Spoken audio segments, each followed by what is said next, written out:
am glad everyone got my 42 joke. Excellent. Oh, who do you think I am? You know who I was raised by? Parents? Nice. No. Although it does make me sad because 6 times 7 does equal 42. And saying like, oh, 6 7's the new 42. And I'm like, it's not. No. I don't know if you ever meet one of those people, so I can come out there and throw them out the window. Defenestration. Okay, so we're talking about what to do when prior world building that you have created different needs of your plot. I was confused about the title. My mom, and I was like, yeah. So basically, it's like when you see things in a TV show where you're like, you've been binge watching the TV show and you're like, oh my gosh, everyone's a telepath and yet they can't read minds all of a sudden? What the heck? And like everything doesn't make sense. And it's because of the fact that the TV writers were like, bro, we totally forgot because this has been in production for 5 years. Anyway, so we're talking about how to actually fix it in a way that makes sense. And when it's acceptable to just do this, sorry, we forgot because that is acceptable in certain circumstances, but there's only like 3 circumstances in which that is acceptable. Otherwise, most of the time, your readers want an explanation. So, first one is called retconning. This is a very common term for basically when you go back and re-explain something, or be like, oh, we forgot to tell you this specific rule, or oh, we forgot to mention this. So many times. It's because it's a very common problem, which is why I decided to make a lesson topic out of it. So it's very common to be like, oh my, and what if this guy got kidnapped? And then you're like, wait, but shoot, I had this whole like anti-kidnapping thing back then that made it impossible. And then you're like, wait, what if secretly this happened? And then it all makes sense. Okay, it does. When they do it well, though, it is so cool. Exactly, when it's a twist and they do it well. Exactly. Why retconning is a thing, because it can actually enhance reader enjoyment to be like, oh my gosh, loopholes. And just make sure that your loopholes actually, or that there are new developments. Like, let's say maybe everything made sense before, but then there was this giant wild magic surge, and now what magic has changed and altered and mutated, and so all your previous rules are thrown out the window, or something like that.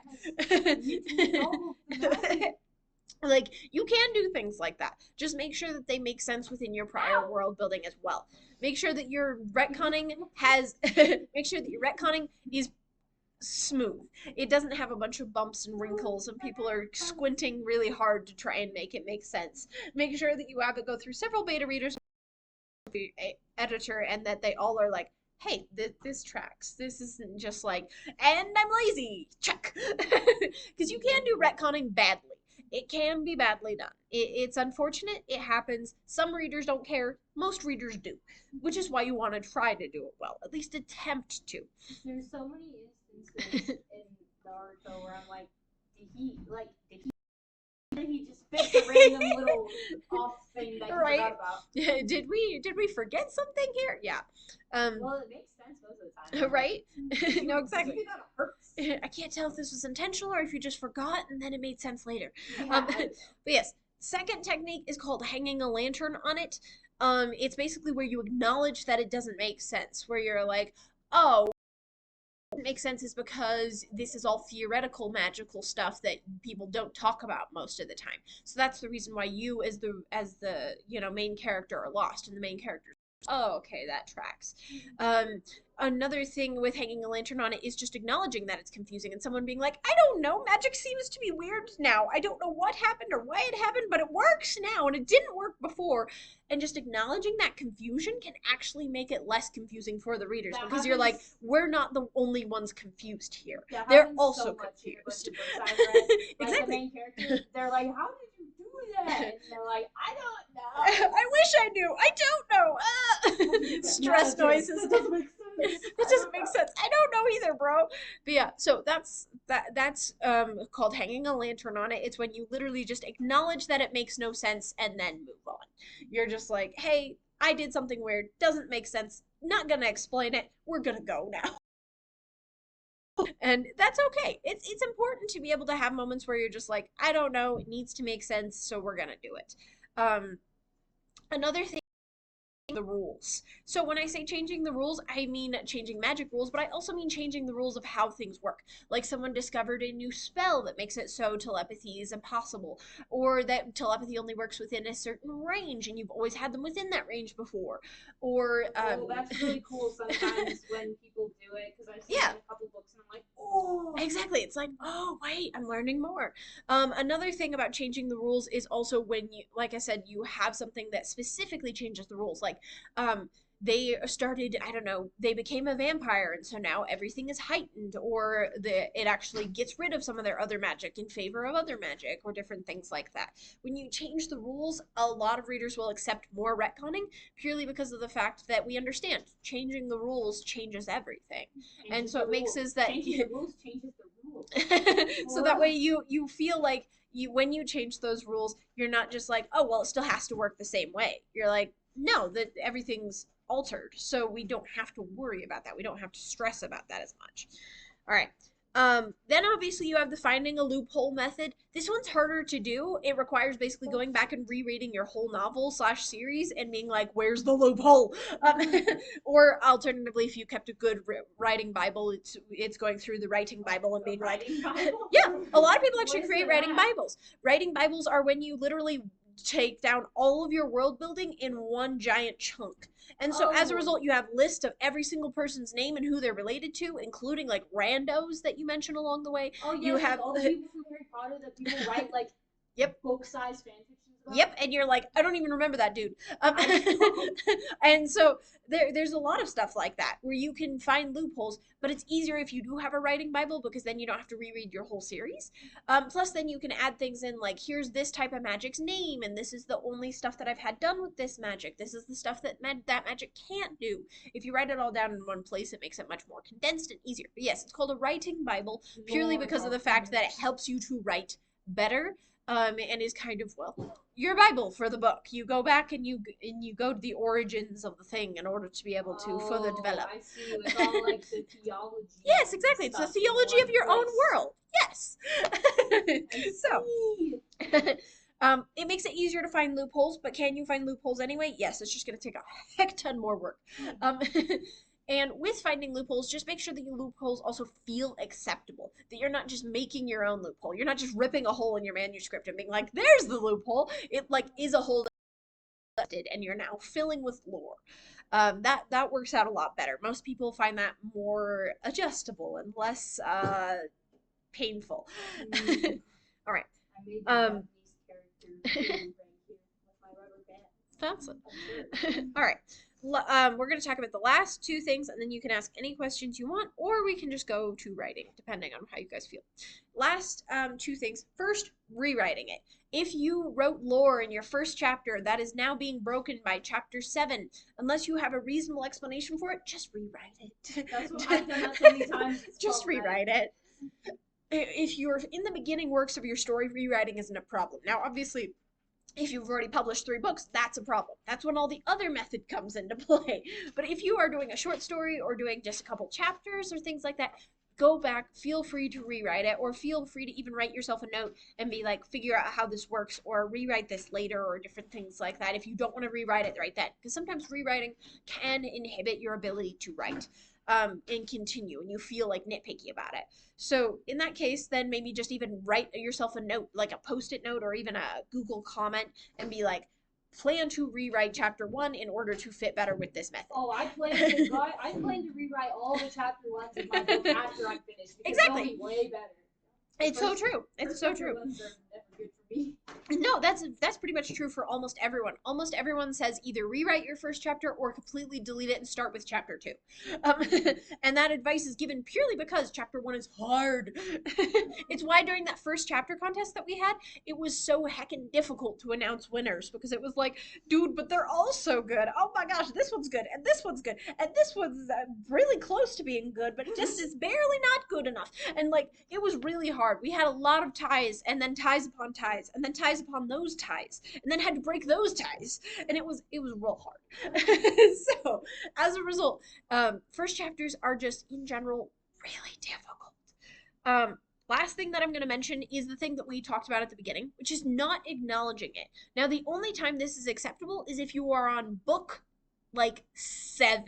People don't usually notice if Because they've people already don't read that usually much. notice if they've read that much. By the time they get to book 7, they don't have all the lore still stored in their head. They've started to Yeah. dump certain parts of the lore in order to keep the newest lore intact. Like, I'm sure there's like so many plot holes in Artemis Fowl about the fairy world, but I'm not paying You're just attention. like, it's cool. Most people Whatever. don't notice plot holes until they reread or rewatch something, which is why if you're on like book 7 or in the case of TV series season 7, most people are just like, yeah, we're going to keep the current lore and pretend the old lore didn't happen. And if you notice, we're just going to pretend like there was an explanation this whole time. Yeah. And it works though. It works. There's actually a surprising amount of times that this works. Heck, Stranger Things actually got called out on this recently because of the fact that someone rewatched the whole series, including the last season now, and they were like, "Oh my gosh, here's all these different things that we didn't notice," and the guys were like, "Gotta admit, just forgot." The writers literally responded with like, by the way, we just kind of casually forgot, and we're hoping you wouldn't notice.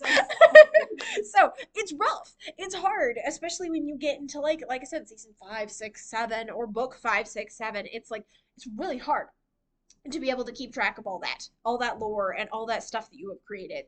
Um, but at that point, I think being able to ignore it is okay, or at least acknowledge it, like we said before, hang on it and be like, oh my gosh, shouldn't your like weird fey ritual have protected you from that? And someone being like, I don't know, maybe it wore off or something, and then never mentioning it again. Oh, they do That's that. okay. I've seen that also a lot. Yes, exactly. So it's okay to hang a lantern on it and then not mention it again as well. Sometimes the hanging a lantern on it helps give an introduction to explaining it later, but you could also just be like, hey, that was weird. We're going to move on. Or you can just completely ignore it and hope that they don't notice, because 90% of people Oh, there's a as book. long as it is late enough in the series is the one key word though. Yes, you had to There's say. a really good book where they like intentionally put things like they're like almost plot holes. Yeah. But it's to confuse you. Like the whole purpose of that book, I feel Red like, herrings. is just to confuse So you. I will mention that specifically as well. Red herrings. We're talking that you have purposely established and is cemented in stone. However, if you have like lore myths or lore rumors or different things like that that are just red herrings and they aren't actually true, like for example, oh, if you wear red shoes, then you'll be protected from this specific monster, and then someone with shoes gets eaten, and you're like, what the heck? I thought it protected them, and they're like, psych, just a rumor. That's okay. Just make sure that it feels weird when you even explain it. Like someone's like, red shoes, that seems super weird, and they're like, I know, right? But it works. And then that makes it so that we're already like doesn't feel like it works in the pit of our stomach. So when it doesn't work, we're like, I understand why that didn't work. Yeah, you should, I don't like when you're doing that, try not to give like an Exactly. actual good explanation Right, for why it works. right, exactly. Because then when it doesn't work, we're all like, oh, duh, it didn't work. But if you Yeah. give an actual good explanation, then people just feel like, but what? Yeah, like when this guy in the book Mhm. turned this other guy invisible, or Yeah. so he thought, and he was like, you're invisible. And Yeah. then they went in and they were talking to a blind guy, and so Yeah. he was like, am I actually invisible? And then another guy Yeah. came in and saw him, and then the wizard guy who supposedly put a spell on him was like, oh, must have worn off. Yeah, exactly. You can do things like that. It's good to have some leeway when it comes to rules, but there's also some things like Tolkien and like Sanderson have mentioned where it's like if you have a hard magic system, you need to make sure to keep it solid. Oh, You yeah. can't just be taking bricks out of your wall or it's all going to come crumbling down. There is no magic system in that book. It's all whatever the wizard decides it is. Exactly, but that's the beauty of it. You can also have what's called a soft magic system. Now, with your soft magic system, people are still going to expect certain rules to stay solid, but it's a lot more wibbly wobbly. It's like this rule has a lot of if, but, ands attached to it. Whereas with a hard magic system, it's like this is the rule, and if we ever disobey that rule, we are terrible people. And you're like establishing that. Whereas with a soft magic system, you're saying, hey, this may or may not change. There are lots of asterisks attached to this rule, and you just know there are. And that's okay too, as well. But keep in mind that you establish that there are asterisks attached to this rule, and that not everyone understands this rule, or like that, where it's like, hey, literally the rule is he gets to do whatever the crap he wants. Exactly. Like, it's the best kind of Like, that's okay too. Just make sure that whatever rules you have established, don't cancel out other rules that you then establish later. That's the biggest issue. Which you can have happen in a soft magic system, but it's less likely because it's so squishy and malleable. It's like saying, hey, guess what? This is my magic system, and it's a rock hard phone. If you start bashing it into the table, that's not going to go well. Whereas if you have a Play-Doh magic system and you start bashing it into the table, everyone's just like, oh, cool, new shape. And they move on. So make sure that your magic system is moldable, or if it's not moldable, that you have a writing by kind of smooth out the wrinkles that you may run into later on. Do we have any questions about conflicting magic rules, world building rules? No? Cool. Then I'm going to give my last minute announcements and then we can just write and do the fun things. First writing announcement. All Romance Winter contest entries are due this Saturday before we close. When I say before we close, I mean 3:45. I don't mean like 3:55. Like, please do not make my coworkers have to stay later. They will be grumpy with me. If you want to have it later, or you're like, oh no, I'm sick, cough, cough, you can either email it to me, or you can alternatively call them and be like, hey, is it okay if I drop it off at 3:55? As long as they know you're coming, that's okay. You just need to make sure it's in advance. I would prefer, though, if you just did 3:45 or sooner. And then for the next contest, it is going to be the Spring Fantasy Contest. The prompt for that is write your own myth involving or about spring. So it doesn't necessarily have to be about, like, here's how spring came to be. It can also be like, oh, this specific one takes place in spring, in a meadow, or something like that. You can do stuff like that. Just make sure it is your own original myth. I do not want to see a Persephone and Hades retelling. I'm sorry, I don't care how original your retelling is. It needs to be your own original myth, not based on anything else. If you do base it on something else, you will lose points for it. Will I disqualify you? No. Will you lose points for it? And potentially a lot of points? Yes. So, make sure it is your own original lore. Yes. What if you take inspiration from our myth? Define inspiration. Like, oh, I like this idea, but I changed it so it's more of my original idea, and I added stuff to it. Depends on how much you add. If it's, for example, if you're like, oh, I like the idea of the spring girl going to the underworld and that's what creates winter or whatever, you've got to change it so it's like, oh, instead it's this little mythical bunny that whenever it goes to the underworld, winter happens, or something like that. Like, it needs to be a drastic change. If you're just like, oh, it's just modern times, or if you're just like, oh, they're both girls now, it's like not enough of a change for me. It's still Persephone and Hades, just tweaked. It needs to be super original. You need to take that inspiration and extrapolate it all the way over here, not just like kind of over here-ish. Just what if it's like not a super crazy thing? Like, what if it's just like what if it's just like a myth about how like someone's loved one returned in spring, and so like spring represents loved ones coming back. I like it. Yeah, absolutely. So, like I said, it has to either involve spring or be about spring. So in that case, it would be involving spring. Okay. So most of mine would probably be involving spring. Yeah, and that's okay. Exactly. So I'm like, if you want to be about like this is how spring works, or if you want it to be like during spring this specific myth happened, like that's totally fine. It just needs to somehow involve spring. Whether it's directly or indirectly, it needs to involve it.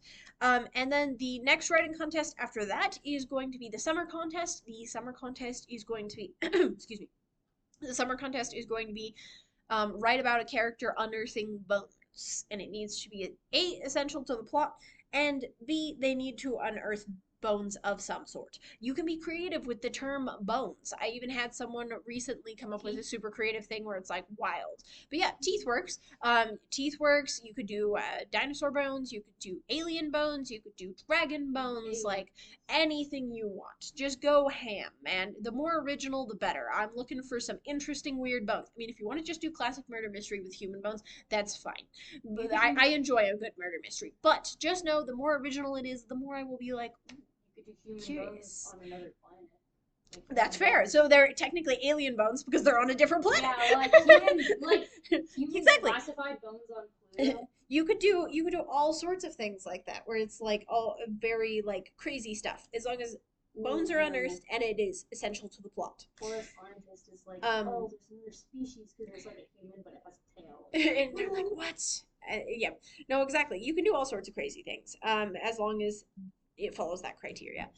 All right, I'm gonna turn off the video now, and then we can do whatever you guys would like elsewise. Just make sure to remember that if you have a winter romance short story, deadline is this Saturday.